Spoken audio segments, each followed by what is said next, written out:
college. Now I know you can probably tell that I love packing lunches, and I have packed so many over the years. Toddler lunches, husband lunches, mom lunches, and of course, school lunches. And I have to say, school lunches are probably the toughest, especially if you have picky eaters. There's quite a few things to consider when you're packing a school lunch, such as keeping certain foods hot, certain foods cold, and keeping the food fresh. So today I'm sharing 5 of my favorite lunchbox hacks. First up is hack number 1, and that is to use cupcake liners to separate out compartments. Now I love using the bento style lunch boxes, but sometimes I need to divide the containers even more. So I like to use silicone muffin cups to do just that. These come in all different shapes and sizes and colors. These work really well for separating the food. It makes it really fun and colorful, and it actually makes cleanup a lot easier.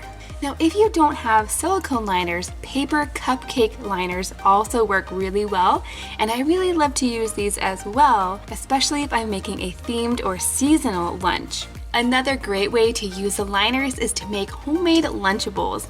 I know a lot of kids love Lunchables, but if you try to pack it in a container like this, it's not going to work out. When the kids get to school, it'll be a jumbled mess, and the crackers, because they're touching the other foods, will be all soggy. You can basically take any lunch container, add a few of the silicone muffin cups, and create your own custom bento box. My next hack is all about how to keep food warm. I get this question all the time, and I actually learned this the hard way. For my kids, I'm using a basic thermos. I found these on Amazon, link will be down below, but I've been using these for over a year and we love them. They've held up wonderfully, they don't leak, and they're easy to clean. Now you guys, the trick to keeping hot foods hot in a thermos is to preheat the thermos itself.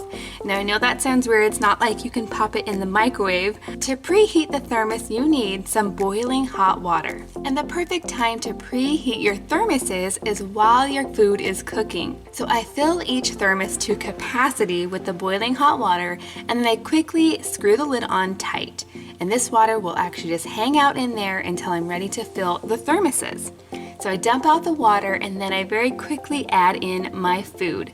Today I'm adding mac and cheese, one of my kids' favorite hot foods, for lunch. And when I put it in the thermos, I like to add a little bit extra liquid. And I really feel like that's a good way to keep hot foods hot in a thermos, is to make sure it's a food with a sauce. Something like meatballs, soup, noodles. Those foods will actually stay hot longer in your thermos versus things like chicken nuggets and grilled cheese and things that are really dry. So when I'm ready to add the food, I'm gonna go ahead and quickly dump the hot water out, and then as quick as I can, get that hot food in there.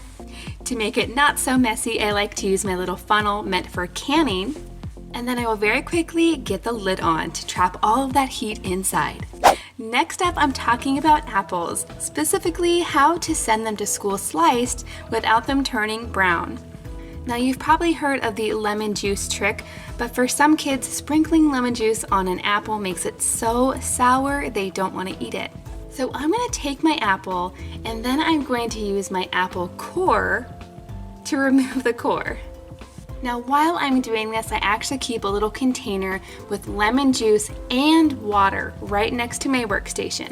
The lemon juice is going to help the apple not turn brown as quickly, but the water is going to make it so they won't be so sour when the kids go to eat them. You can also do a mixture of lemon juice and orange juice. Next, I'm going to take the rest of my apple and very carefully slice it. I'm going to pop these directly into our lemon water mixture. Then the fun part, I'm going to reassemble my apple. It can be a little bit tricky, but not too bad. Next, I'm going to take the apple core and stick it right back into the apple. It's actually going to help keep the apple together. Next, I'm going to take the entire apple and wrap it as tightly as I can in a little bit of plastic wrap, and I'm going to twist that closed. This is going to keep the apple super fresh, and it's not going to turn brown so quickly. Next up, we're talking about freezer packs. Now you probably know all of the traditional options for freezer packs, but sometimes those don't make it back home, do they? So instead, what you can do is actually freeze the food itself and use that as your ice pack. Things like yogurt tubes and juice pouches are perfect for this. You throw them into the lunchbox and they'll be defrosted by lunchtime. But did you also know that things like applesauce are really great frozen too? And if it's not all the way defrosted by lunchtime, it's going to make a yummy slushy type snack. It'll be really tasty. Now, if you're worried about your item melting and getting everything else wet, just go ahead and take it and wrap it up in a paper towel, kind of like a present, and place it into your box. This next hack I got from my friend Kimmy over at the channel She's in Her Apron. I'll go ahead and link her video down below if you want to check it out. This is a way to help keep your sandwiches from getting soggy, and it's a great way if you want to pre-make and freeze your sandwiches. For a peanut butter and jelly sandwich, I start with 2 pieces of bread. Then I add a thin layer of peanut butter to both sides. That part is important. Next, I'm going to add my jam to the center of one of the pieces. And now I'm going to make my own Uncrustable. My kids love Uncrustables, but they can get kind of pricey. It's definitely cheaper to make your own. I found this Wonder Bread sandwich maker on Amazon, and of course I'll go ahead and link it down below if you're curious. But this cutter actually helps to take the crust off, and it will also seal the bread together.